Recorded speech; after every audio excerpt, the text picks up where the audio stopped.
Dan sana dimanapun berada, jangan lupa subscribe, like, juga komen channel podcast Urang Awa.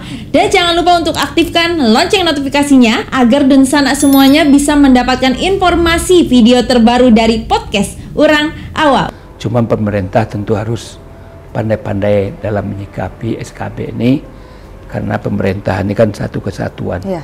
Kita adalah bagian daripada NKRI. Ya. Oleh karena itu pemerintah dalam hal ini, apakah bupati, kepala dinas, wali kota, gubernur, tidak usahlah berhadapan dengan SKB. Ya. Kalau memang ada kebijakan yang dibuat secara tertulis, apakah namanya pergub, apakah namanya perwako, perbub dan sebagainya, termasuk juga dinas, agar untuk menyesuaikan SK yang dia buat itu sesuai dengan SKB 3MT. Ya.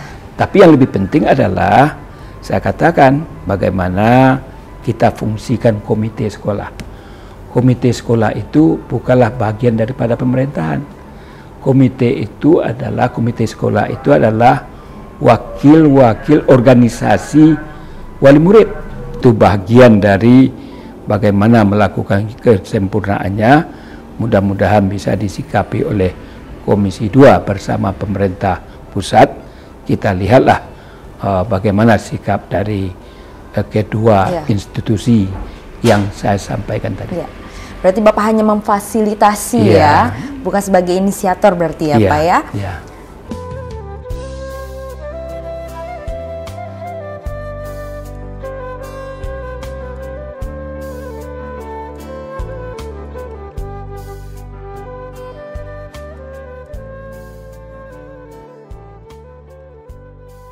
Assalamualaikum warahmatullahi wabarakatuh. Alhamdulillah, hari ini kita telah bersama salah satu anggota dewan yang terhormat, ada Bapak Dr. Andes Haji Gus Pardigaus MSI. Rasanya terobati rasa lelah saya dari Bekasi, Pak, untuk hadir di kediaman Bapak Dr. Andes Haji Gus Pardigaus. Ya. Baik, Pak, kita melanjutkan pertanyaan berikutnya. Bapak, pandangan Bapak sebagai anggota Dewan Khusus dari Dapil Sumatera Barat ya, Pak, terhadap SKB 3 Menteri itu apa, Pak? Ya, itu sudah dilansir di berbagai media dan juga dimanfaatkan oleh berbagai, seperti yang sekarang ini viral juga. Karena itu termasuk poin penting juga, karena merubah karakter. Itu dengan kejadian saya menyampaikan itu dalam paripurna, wah sangat luar biasa, semua orang. Itu viral sekali. Iya, orang banyak kenal dengan saya gara-gara itu. Tapi sebenarnya bener mic-nya dimatikan atau tidak, Pak? Jadi kronologisnya kan gini. Viral juga di berbagai media, ada dialog yang dilakukan oleh wali murid bersama wakil kepala sekolah SMK 2 Negeri Padang, di mana dia memprotes kebijakan yang diambil bagi yang non-Islam untuk memakai jilbab. Sebetulnya persoalan itu sudah selesai. Sudah selesai. Bisa dikomunikasikan dan bisa saling memahami. Berarti saat itu kebijakan hanya sekolah itu aja ya, Pak? Intinya adalah bahwa sikap yang diambil oleh pemerintah pusat ini menurut hemat saya offside, tidak bijak. Kenapa itu, Pak? Ya karena harusnya yang non Islam ini, wali murid yang non Islam ini nampaknya juga disengaja untuk memviralkan dialog yang mereka lakukan. Hasil dialog itu diviral kemana-mana, sehingga menjadi perbincangan, sehingga menjadi polemik, dan juga menjadi trending topik di berbagai media, TV di nasional dan juga di media. Lalu saya katakan akhirnya menimbulkan polemik, lalu pemerintah pusat mengambil kebijakan dengan mengeluarkan SKB 3 Menteri. Padahal persoalan itu sudah selesai. Yang kedua adalah SKB itu muncul, harusnya kan diturunkan dulu tim dari pusat ke daerah. Apa dan bagaimana betul kejadian yang sebenarnya, kan gitu. Ternyata saya selalu memonitor keadaan itu. Sebetulnya antara wali murid dengan wakil kepala sekolah tidak ada persoalan lagi. Juga kepala dinas provinsi juga sudah menangani, tapi karena memang ini sengaja di blow up, kalau ada hal-hal yang berbau Islam itu kan kondisi sekarang ini kurang mendapatkan tempat. Itu dibuktikan apa? Kenapa di daerah lain, terutama di daerah timur yang minoritas umat Islam, anak-anak Islam itu dilarang pakai jilbab. Itu ketika saya masih di anggota DPRD Sumbar, pergi ke Bali, pergi ke daerah timur, kita mendapatkan informasi bahwa orang-orang anak didik yang beragama Islam itu dipaksa untuk tidak boleh memakai jilbab. Tetapi tidak ada kebijakan pemerintah dalam menyikapi itu. Makanya ketika itu saya pastikan munculnya SKB 3 Menteri adalah disebabkan adanya kasus di SMK 2 Negeri Padang. Hebat betul nih pemerintah ini. Makanya ketika paripurna sengaja saya kesampaikan, walaupun di seluruh media medsos sudah saya ungkapkan, lalu ketika paripurna supaya gaungnya lebih menggema, sengaja juga saya sampaikan supaya kasus ini bagaimana DPR bisa menyikapi sesuatu yang sebetulnya amat-amat persoalan yang kecil tapi di blow up sedemikian rupa. Saya ibaratkan seperti membunuh semut dengan tank wajah, kata saya. Jadi nggak perlu pakai SKB 3 Menteri. Kenapa? Dia udah selesai kok. Dan anehnya SKB ini tidak hanya diperuntukkan untuk sekolah yang bersangkutan, tetapi digeneralisir untuk seluruh pakaian anak sekolah dari tingkat SD, SMP, SMA, apapun, tapi yang negeri ya. Nah ini, apa itu yang paling mendasar yang ditolak oleh masyarakat Sumatera Barat, terutama adalah tentang bahwa pemerintah, satuan pendidikan, pimpinan sekolah itu tidak boleh mewajibkan. Bukan hanya boleh mewajibkan, menganjurkan pun tidak boleh terhadap anak-anak Islam untuk menganjurkan berpakaian Muslim. Padahal dia masih anak-anak, perlu bimbingan, perlu arahan. Nah, inilah sesuatu, padahal saya katakan Undang-Undang Dasar pasal 29 itu dijamin oleh Undang-Undang Dasar kebebasan dalam melaksanakan agamanya. Begitu juga tujuan daripada Undang-Undang Pendidikan membentuk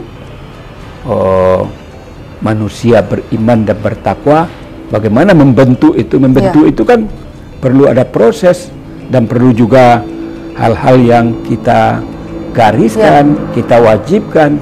Nggak mungkinlah masa dilakukan pembiaran. Ya, artinya saya katakan tadi, jangankan mewajibkan, menganjurkan pun pimpinan sekolah nggak dibenarkan. Kepala dinas nggak boleh kan. Kepala daerah. Nah, lalu saya sampaikan ketika itu, ketika saya reses, saya minta difasilitasi oleh DPRD Sumbar, undang seluruh stakeholder, MUI, Elkam, Pondok Kanduang, Muhammadiyah, Tarbiyah, NU, seluruh elemen, undang. Saya sampaikan persoalan ini.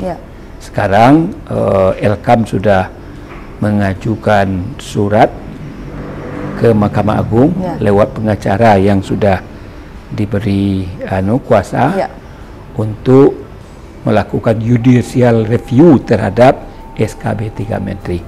Dan saya juga sebetulnya bukan hanya saya, MUI pusat pun juga protes terhadap SKB itu.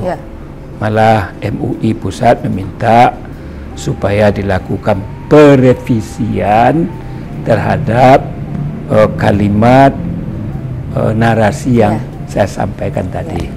Mudah-mudahan pemerintah pusat bisa menyikapi, karena bagaimanapun ke depan ini tantangan dan hadapan yang dialami oleh masyarakat ke depan ini makin sangat luar biasa dalam rangka melakukan liberalisasi, kemudian pendangkalan akidah, kemudian bagaimana meningkatkan keagamaan dan ketakwaan ini makin rintangannya makin dahsyat. Perlu ada piranti untuk menjaga anak-anak Islam pada masa depan yang lebih baik dalam melaksanakan ajaran-ajaran agamanya. Ya, baik Pak. Kalau menurut Bapak, pengaruh besarnya apa terhadap SKB 3 Menteri khususnya untuk Sumatera Barat? Dengan adanya SKB 3 Menteri? Ya jelas lah, kalau masyarakat Minang itu kan adat bersandi syarat bersandi kitabullah. Nilai-nilai keagamaan, keislaman adalah merupakan sesuatu yang sangat fundamental. Dan kita lihat sudah 15 tahun diterapkan pemakaian jilbab ini. Jadi saya sudah himbau kepada masyarakat Sumatera Barat, kalau kita lawan, kita tetap protes. Saya tetap protes, cuman pemerintah tentu harus pandai-pandai dalam menyikapi SKB ini, karena pemerintah ini kan satu kesatuan. Kita adalah bagian daripada NKRI. Oleh karena itu pemerintah dalam hal ini, apakah bupati, kepala dinas, wali kota, gubernur, tidak usahlah berhadapan dengan SKB. Kalau memang ada kebijakan yang dibuat secara tertulis, apakah namanya pergub, apakah namanya perwako, perbub dan sebagainya, termasuk juga dinas, agar untuk menyesuaikan SK yang dia buat itu sesuai dengan SKB 3 Menteri. Tapi yang lebih penting adalah, saya katakan, bagaimana kita fungsikan komite sekolah. Komite sekolah itu bukanlah bagian daripada pemerintahan. Komite sekolah itu adalah wakil-wakil organisasi wali murid. Wali murid lah yang ada di dalam lembaga komite sekolah. Pengurusnya mengundang wali murid, menyampaikan kebijakan pemerintah pusat bahwa mulai tanggal, kalau saya nggak salah 3 Februari dan sudah diberlakukan di bulan Maret ini, agar disesuaikan. Karena memang pemerintah pusat ini juga heran juga saya, mengancam daerah-daerah. Ini kan kurang pas juga nih, jadi terlalu panjang untuk saya ungkapkan. Sebetulnya cara-cara yang seperti ini tidak lazim dilakukan oleh pemerintahan. Ini kurang elok, harusnya kan pendekatannya pendekatan edukatif, persuasif, tidak dengan cara-cara menggertak dan lain sebagainya. Lah oleh karena itu, apa yang bisa dilakukan supaya anak didik Sumatera Barat itu tetap memakai pakaian jilbab adalah kita minta kepada komite sekolah untuk memprakarsai kebijakan yang saya sampaikan. Apa itu?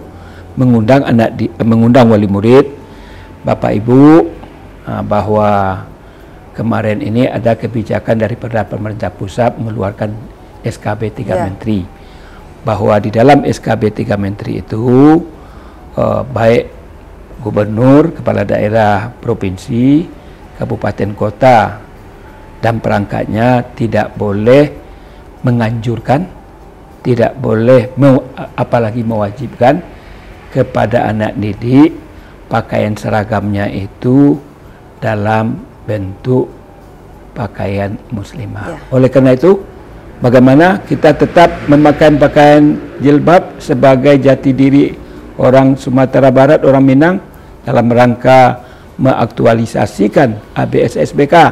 Apakah Bapak Ibu setuju? Setuju. Dari dasar itulah keluar keputusan komite sekolah tentang bagaimana berpakaian di sekolah itu sesuai dengan kebiasaan yang selama ini. Jadi pakaian seragamnya adalah seperti lazimnya yang dilakukan selama ini, dan itu tidak lagi berdasarkan keputusan apakah gubernur dengan perangkatnya ataupun perbuk atau perwako dengan perangkatnya, dan juga kepala sekolah juga tidak terlibat dalam hal itu. Kalau itu yang dilakukan, tidak ada yang dilanggar. Artinya apa?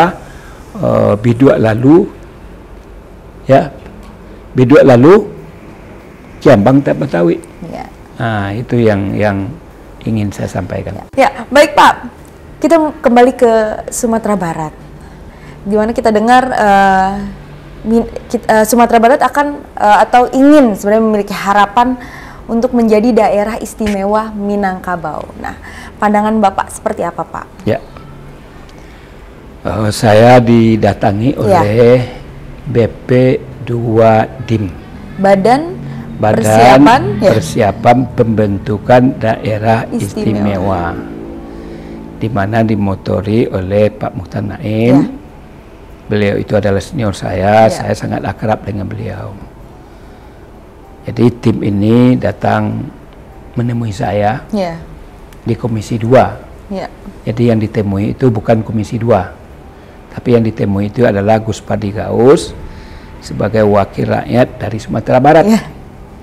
Minta pandangan lah sebelum ini dibawa kepada Komisi 2. Dari cerita yang mereka sampaikan, saya menangkap bahwa persiapan dari BP2 DIM ini sudah dilakukan semenjak tahun 2014. Ya, 2014 itu ya. Dan juga 2016. Kemarin ini gaungnya mulai karena munculnya SKB 3 Menteri itu ya? Naik lagi. Nah, dia menumpang dari kasus SKB 3 Menteri. Mengambil momen ya Pak ya? Banyak juga orang mengatakan, dibilang saya mendukung. Saya dianggap sebagai promotor. Salah kata saya. Sebenarnya seperti apa tuh Pak? Saya kan menerima. Jadi saya katakan, kan ada 11.000 lebih masyarakat Sumatera Barat memberikan dukungan. Yang pertama, saya tidak termasuk di dalam kepengurusan ataupun anggota BP2 DIM. Itu yang pertama. Berarti bukan saya bukan inisiator. Inisiator tentu dari BP2 DIM. Tapi yang bergaung seperti itu ya Pak? Nama saya nggak ada di dalam. Ini saya perlu klarifikasi. Yang kedua adalah saya tidak ikut juga menandatangani terhadap dukungan gagasan yang disampaikan oleh BP2 DIM. Nggak ada nama saya. Lalu Lalu orang berspekulasi karena saya belakang ini yang menggaungkan, karena viral juga di media, seolah-olah dikatakan bahwa Pak Guspadi Gaus, anggota Komisi 2 DPR RI dari fraksi Partai Amanat Nasional daerah pemilihan Sumbar II mendukung, kan banyak juga di beberapa media yang menyampaikan itu. Sebetulnya adalah mereka itu datang ke saya dan saya fasilitasi untuk pertemuan itu di Komisi 2, tetapi saya sendiri yang menemui mereka. Saya tanyalah maksud dan tujuan kehadiran mereka-mereka tersebut. Ada sekitar lebih 10 sampai 15 orang. Lalu saya sampaikan, silakan Bapak Ibu untuk menyampaikan maksud dan tujuan yang disampaikan. Ternyata memang beliau-beliau itu adalah penggagas daripada daerah istimewa Minangkabau. Dan juga disampaikan bahwa gagasan ini sudah dimulai semenjak 2014, kemudian juga 2016, kemudian juga sudah mempersiapkan naskah akademiknya. Saya telusuri secara mendalam, lalu saya katakan, Bapak Ibu, supaya gagasan dan keinginan Bapak ini bisa diakomodir oleh Komisi 2 dan pemerintah pusat, saran saya ketika itu, tolong disempurnakan lagi naskah akademik ini. Mana betul yang menjadi keistimewaan dari Minang ini. Karena dari kawan-kawan saya yang lain dari suku lain juga mengatakannya Sunda itu juga punya keistimewaan, Jawa pun juga punya keistimewaan, Batak pun juga punya keistimewaan. Apa yang lebih spesifik yang dimiliki oleh Minang? Tapi kalau menurut BP2 DIM, apa Pak yang begitu spesifik dari Minangkabau? Ya, saya kan tahu juga salah satu bentuknya adalah azas keturunannya kan bersifat matrilineal. Matrilineal itu adalah masyarakat Minang itu menurut garis ibu. Padahal seluruh Indonesia satu-satunya yang memiliki garis keturunan ibu atau matrilineal ini hanya orang Minangkabau saja. Yang kedua adalah tentang pusaka tinggi. Di Minang itu kepemilikan harta itu ada dua macam. Tidak sama dengan yang lain. Ada namanya pusaka tinggi, ada namanya pusaka rendah. Pusaka tinggi adalah harta yang didapatkan turun-menurun dan tidak boleh diperjualbelikan. Kepemilikannya bersifat komunal bersama. Yang lebih berperan terhadap harta pusaka itu adalah perempuan. Nah, jadi ini juga tidak dimiliki oleh suku-suku yang ada di Indonesia. Begitu juga bahwa adat itu selingkah nagari. Jadi adat Minang ini bukan berada di Sumatera Baratnya, tetapi di nagari. Nagari itu namanya adalah desa-desa. Karena ada istilah namanya adat salingkah nagari. Artinya adalah antara satu nagari dengan nagari yang lain bisa saja punya corak yang sesuai dengan nagari yang bersangkutan. Itu ciri khas masing-masing. Nah, itu jadi saya suruh gali terus, dan insya Allah besok nih di Sumatera Barat saya diwawancarai oleh media tadi. Apakah Bapak ikut? Enggak, sudah keluar juga beritanya, belum saya baca. Bagaimana saya hanya memfasilitasi. Saya minta kepada saya dikontak juga Pak Gubernur kemarin, bagaimana kita libatkan Elkam MUI sebagai narasumber, boleh. Saya katakan juga kepada kawan-kawan pengurus dan penggagas yang ada dan terhimpun di dalam BP2 DIM ini untuk ikut serta pada sosialisasi terhadap revisi Undang-Undang Nomor 61 Tahun 58 dalam rangka perubahan alas hukum, ya. Artinya kalau dulu Undang-Undang Provinsi Sumatera Barat itu berdasarkan Undang-Undang Nomor 61 Tahun 58, kemudian Komisi 2 akan melakukan penyempurnaan, perevisian terhadap 13 provinsi yang ada di Indonesia, salah satu diantaranya adalah Sumatera Barat. Jadi momen ini pas. Jadi saya berada di Komisi 2, kemudian ada istilah SKB 3 Menteri, kemudian kebetulan pula Komisi 2 lewat Badan Keahlian DPR sedang mempersiapkan naskah akademik yang berkaitan dengan perevisian Undang-Undang Nomor 61 Tahun 58 terhadap pendirian Provinsi Sumatera Barat itu. Itu akumulasi itulah sehingga orang mempersepsikan bahwa Gus Pardi Gaus adalah sebagai pelopor atau penggagas. Saya tegaskan di beberapa media yang seperti ini, saya bukan penggagas. Sebagai wakil rakyat punya kewajiban untuk memfasilitasi. Persoalan setuju atau tidak itu urusan lain. Saya katakan juga, tolong dilibatkan juga stakeholder yang ada di seluruh masyarakat yang ada. Juga harus disikapi bahwa Sumatera Barat yang notabene-nya Minangkabau itu bagaimana dengan Mentawai. Mentawai itu bukanlah suku Minang. Nah, bagaimana cara mensiasati kalau memang ada keinginan untuk merubah Provinsi Sumatera Barat menjadi daerah istimewa Minangkabau. Jadi harus benar-benar disiapkan ya, Pak? Juga ada lagi di Damasraya, di Pasaman Barat, itu masyarakat di sana bukan hanya orang Minang, ada juga Jawa, ada juga Batak dan lain sebagainya. Padahal teritorial Minangkabau yang dimaksudkan itu adalah teritorial yang ada di Provinsi Sumatera Barat itu.